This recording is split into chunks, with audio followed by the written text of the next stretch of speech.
कहानी की शुरुआत माइक से होती है, जो एक फायर फाइटर है और अपनी टीम के साथ फुल स्पीड में एक्सीडेंट साइट की तरफ रश कर रहा होता है। लेकिन यहाँ ट्विस्ट आता है, उसके कोवर्कर्स उसे डायरेक्ट हॉस्पिटल ले जाते हैं। माइक कंफ्यूज्ड होता है, समझ ही नहीं पाता कि आखिर क्या हो रहा है, और उसे ऑलमोस्ट जबरदस्ती एक डॉक्टर के ऑफिस में पुश कर देते हैं। पता चलता है कि माइक कुछ दिनों से टूथएक से सफर कर रहा था, लेकिन अपनी टिपिकल हैबिट के चलते डॉक्टर के पास जाना अवॉइड कर रहा था, तो उसकी टीम ने ये स्मार्ट प्लान बना लिया। उधर डॉक्टर जूलिया, जो अभी अभी एक लॉन्ग सर्जरी के बाद अपना फर्स्ट मील लेने वाली होती है, सडनली ये सब देख के शॉक हो जाती है। लेकिन असली सरप्राइज तब होता है जब दोनों एक दूसरे को देखते हैं। माइक और जूलिया दोनों क्लियरली एक दूसरे को पहचान लेते हैं। माइक इंस्टेंटली अनकंफर्टेबल हो जाता है और बिना ट्रीटमेंट लिए ही वहां से निकल जाता है। जूलिया उसके पीछे भागती है, उसे रोकने की कोशिश करती है, लेकिन माइक अपनी रेस्क्यू ट्रक लेके वहां से निकल चुका होता है। Back at the rescue department, Mike अकेला बैठ के अपने पास्ट के बारे में सोचता है, और उस पास्ट में क्लियरली यंग जूलिया भी शामिल होती है। तभी उससे मिलने आता है उसका इंस्ट्रक्टर एडम, जो उसे टूथएक के लिए मेडिसिन देता है। दोनों के बीच काफी अच्छी बॉन्डिंग होती है, एक strong friendship vibe. Adam notice करता है कि माइक मेंटली डिस्टर्ब है, लेकिन वो उसे फोर्स नहीं करता, बस क्वाइटली सपोर्ट करता है। नेक्स्ट डे ट्रेनिंग ग्राउंड पे एक ट्रेनी फायर फाइटर जंग ड्रामा क्रिएट कर देता है। वो ट्रेनिंग कंटिन्यू करने से मना कर देता है, क्योंकि उसे लगता है कि ये लोग इम्पॉसिबल चीजों के लिए ट्रेन कर रहे हैं। तब एंट्री होती है माइक की। वो बिना कुछ ज्यादा बोले वही टास्क सिर्फ 20 सेकेंड्स में कंप्लीट करके दिखा देता है। पूरे कॉन्फिडेंस के साथ वो जंग को समझाता है उनकी जॉब टाइम के अगेंस्ट रेस करना है, और अगर 1 सेकेंड भी वेस्ट हुआ तो किसी की जान जा सकती है, इसलिए ट्रेनिंग हार्ड होनी ही चाहिए। जब ये कॉन्वर्सेशन चल रही होती है, तभी जूलिया के घर के पास एक बिल्डिंग में आग लग जाती है। उसे इमीडिएटली वहां रिपोर्ट करने के इंस्ट्रक्शंस मिलते हैं। जूलिया बिना डिले किए वहां के लिए निकल पड़ती है और रास्ते में उसकी मुलाकात होती है माइक की टीम से। वो क्वाइटली उनके पीछे चलती है, इंजर्ड लोगों की हेल्प करने के लिए। फायर फाइटर्स फुल एफिशिएंसी के साथ काम कर रहे होते हैं, लेकिन सिचुएशन और डेंजरस हो जाती है जब बिल्डिंग के अंदर के गैस सिलेंडर्स एक के बाद एक ब्लास्ट होने लगते हैं। धीरे धीरे पूरी बिल्डिंग आग में घिर जाती है। इस क्रिटिकल मोमेंट पे टीम इंस्ट्रक्टर माइक को ऑर्डर देता है कि वो तुरंत बिल्डिंग छोड़ दे, लेकिन माइक वो रुकने वालों में से नहीं है। वो स्टबॉर्नली अंदर ही रह जाता है, क्योंकि उसे पता है कि एक छोटा बच्चा अभी भी अंदर फंसा हुआ है। तभी एक मैसिव सिलेंडर ब्लास्ट होता है और कुछ टाइम के लिए उसका कॉन्टैक्ट टीम से कंप्लीटली कट हो जाता है। सब लोग टेंशन में आ जाते हैं, इंक्लूडिंग जूलिया। सबको लगता है कि शायद माइक, लेकिन फिर स्मोक और फ्लेम्स के बीच से माइक बाहर निकलता है, बिल्कुल सेफ, और उसके हाथ में होता है वो रेस्क्यूड चाइल्ड। सीन इंटेंस से इमोशनल हो जाता है। जब सब कुछ थोड़ा काम होता है, एडम गुस्से में आके माइक को हिट करता है, क्योंकि उसने लीडर के ऑर्डर्स इग्नोर किए। लेकिन माइक अपने यूजुअल प्लेफुल स्टाइल में उसे डोज कर देता है, जैसे कुछ हुआ ही ना हो। फिर वो बिना डरे एक रिच किड को चैलेंज भी करता है, जो रेस्क्यू डिपार्टमेंट को थ्रेटन कर रहा होता है, सिर्फ इसलिए क्योंकि उसकी कार डैमेज हो गई थी, जो गलत जगह पार्क की हुई थी। इसी बीच जूलिया उससे बात करने की कोशिश करती है, लेकिन माइक उसे कंप्लीटली इग्नोर कर देता है, जैसे वो उसके लिए एग्जिस्ट ही नहीं करती। और यहीं से स्टोरी हमें ले जाती है एक फ्लैशबैक में हाई स्कूल डेज। माइक और जूलिया क्लासमेट्स थे। माइक को पहली नजर में ही जूलिया पर क्रश हो गया था, लेकिन जूलिया उस वक्त काफी इंट्रोवर्टेड थी। माइक जितनी बार उससे बात करने की कोशिश करता, उतनी बार उसकी अटेम्प्ट्स फेल हो जाती थीं। सेम इवनिंग प्रेजेंट में एडम और माइक अपने पास्ट रिलेशनशिप्स के बारे में बात करते हैं। एडम उसे सजेस्ट करता है कि वो अपने आप को फिर से ओपन करे, प्यार को एक्सेप्ट करे। दूसरी तरफ जूलिया भी अपनी हाई स्कूल मेमोरीज में खो जाती है। जब वो शाय और इंट्रोवर्टेड थी, तब माइक ही था जो उसका दोस्त बना। उसके पास अभी भी वो कैंडी बॉक्स होता है जो माइक ने उसे दिया था, और धीरे धीरे माइक उसका अनऑफिशियल बॉडीगार्ड बन गया था। स्कूल की बुली गर्ल्स से उसे प्रोटेक्ट करता था। नेक्स्ट मॉर्निंग माइक को उसका बॉस बुलाता है, क्योंकि उसके अगेंस्ट मल्टीपल कंप्लेंट्स आई होती हैं।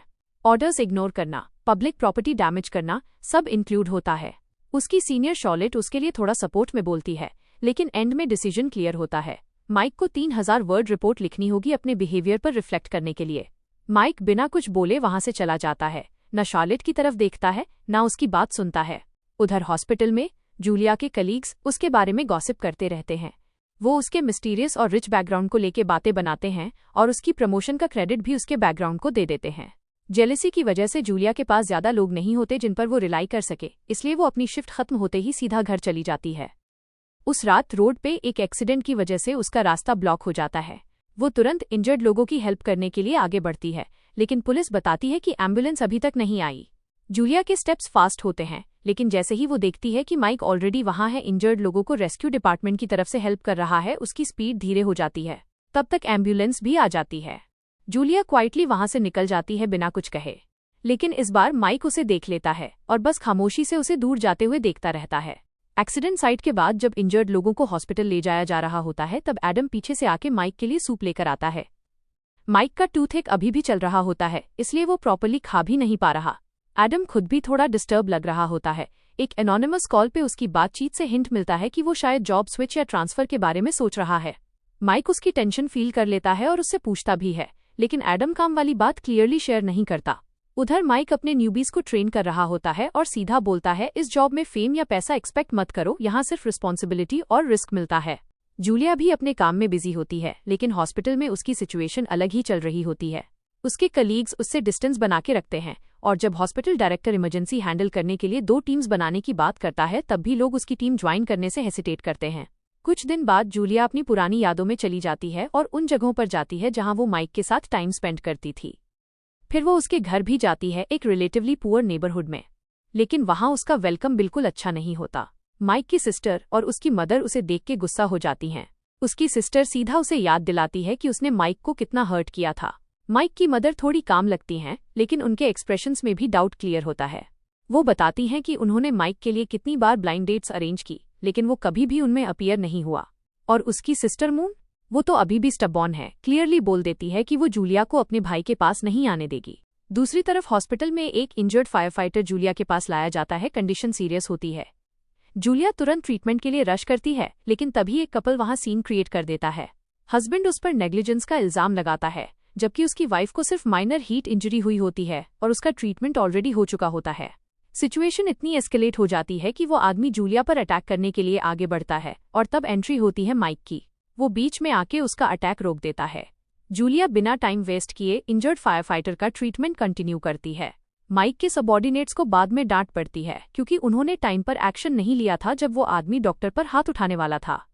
माइक क्वाइटली वहां से चला जाता है जूलिया के बाहर आने से पहले, लेकिन जूलिया उसके पीछे बाहर तक आ ही जाती है। माइक उसे बिल्कुल कैजुअली ट्रीट करता है, जैसे वो सिर्फ एक नॉर्मल हाई स्कूल फ्रेंड हो। वो क्लियर कर देता है कि अगर वहां कोई और डॉक्टर भी होता तो वो सेम ही करता। जूलिया उसे कॉफी के लिए इनवाइट करती है, लेकिन माइक मना कर देता है। थोड़ा सरकास्टिक टोन में बोलता है कि उसके पास ऑलरेडी काफी लड़कियां लाइन में हैं कॉफी के लिए। वो वहां से चला जाता है, लेकिन उसके दिमाग में एक पुरानी मेमोरी फ्लैश होती है। हाई स्कूल में माइक काफी स्मोकिंग करता था। तब जूलिया ने उसे एक लाइटर केस गिफ्ट किया था जिसमें उसका फेस एनग्रेव्ड था। उसका सिंपल लॉजिक था, जब भी तुम सिगरेट जलाने जाओगे तुम्हें मेरी याद आएगी और शायद तुम स्मोकिंग छोड़ दो। हॉस्पिटल के इस एनकाउंटर के बाद जूलिया अपने फैमिली होम जाती है अपने ब्रदर आर्नोल्ड के साथ। वहां जाके उसे पता चलता है कि उसके रूम से उसकी वुडन स्कल्पचर्स गायब हैं। वो अपसेट हो जाती है और अपनी मदर से पूछती है, लेकिन उनकी मदर लेडी ऑन काफी स्ट्रिक्ट नेचर की होती हैं। वो उसे सीधा बोल देती हैं कि अब जब वो डॉक्टर बन चुकी है तो ये यूजलेस हॉबीज छोड़ दे।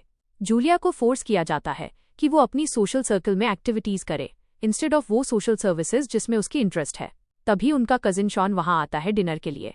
वो काफी क्लोज लगता है सिबलिंग्स के साथ।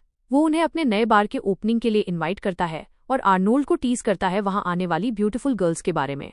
लेडी ऑन शॉन को काफी रिस्पेक्ट देती हैं और अपने बेटे को बोलती हैं कि उससे सीखे, ताकि वो भी एक ऐसी बहू लाए जिसका सोशल स्टेटस उनके बराबर या उससे ऊपर हो। फिर वो अपने दोनों बच्चों को एक एक एनवेलप देती हैं जिसमें ब्लाइंड डेट के लिए पोटेंशियल पार्टनर्स के फोटोज होते हैं। जूलिया और आर्नोल्ड को बोला जाता है कि वो अपनी चॉइस सिलेक्ट करें।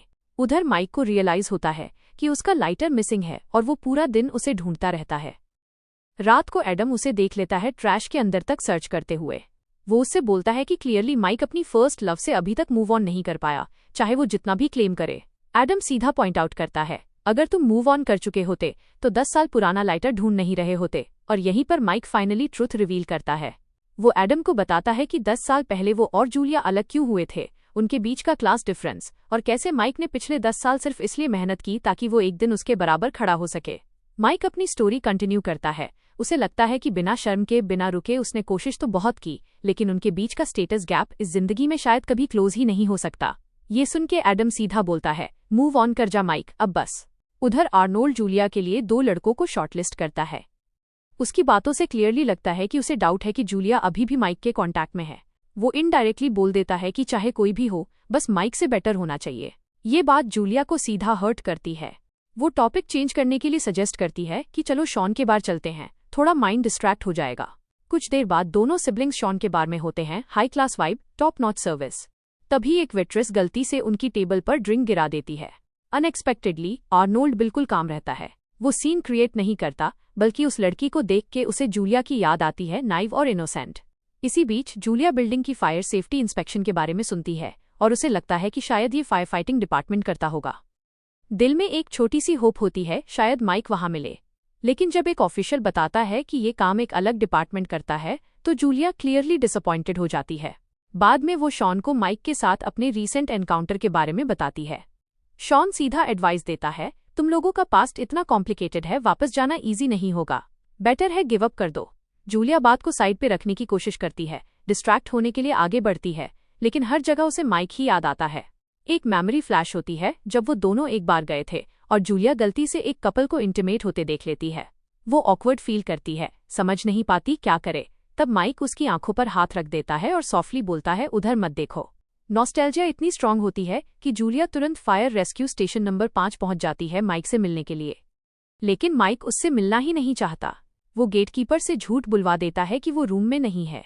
और सिर्फ इतना ही नहीं, वो इंटेंशनली रनिंग ट्रैक पर दिखाई देता है ताकि जूलिया समझ जाए कि उसने जानबूझकर उसे इग्नोर किया। जूलिया वहां से ब्रोकन हार्ट के साथ चली जाती है। तभी वहां ऑफिसर शॉर्लेट आती है, जो उसे थोड़ी देर पहले बार में मिली थी। वो जूलिया को वहां देख के कंफ्यूज्ड हो जाती है। कुछ टाइम बाद माइक को फाइनली उसकी लॉन्ग अवेटेड छुट्टी मिलती है और वो घर जाता है। उसकी मदर उसे बताती हैं कि जूलिया उससे मिलने आई थी, लेकिन माइक कैजुअली बोल देता है कि उसे उससे कोई लेना देना नहीं। उसके टोन में क्लियर डिस्गस्ट होता है।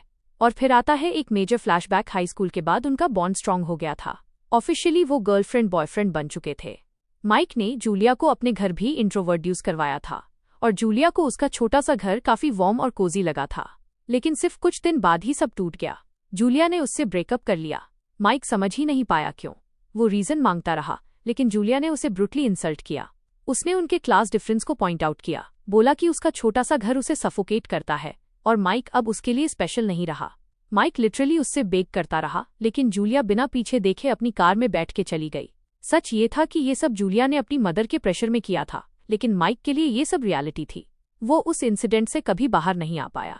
वो उसकी कार के पीछे भागता रहा, फिर अक्सर उसके घर के नीचे जाके उसकी विंडो पर नोट्स छोड़ता, उसे पार्क में मिलने के लिए बुलाता, लेकिन जूलिया कभी नहीं आई।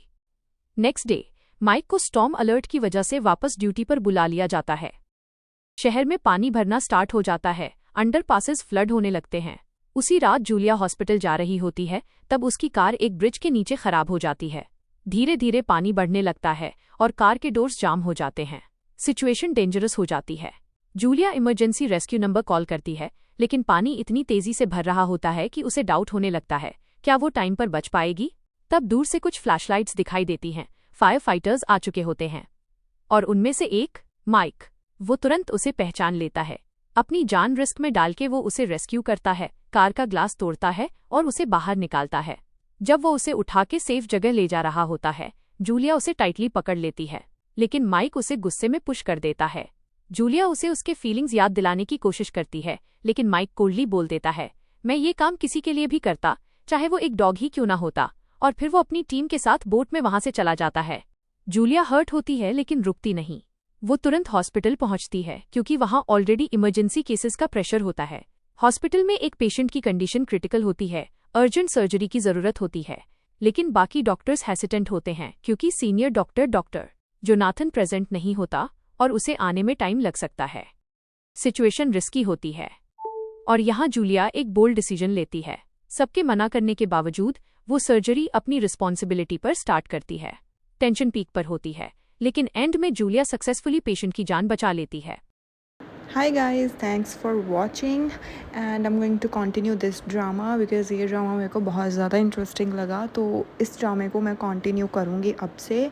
सो this one is the part number 1। Next part मैं कल अपलोड करूँगी, तो please show some love on this also, comment down. Thank you, bye bye.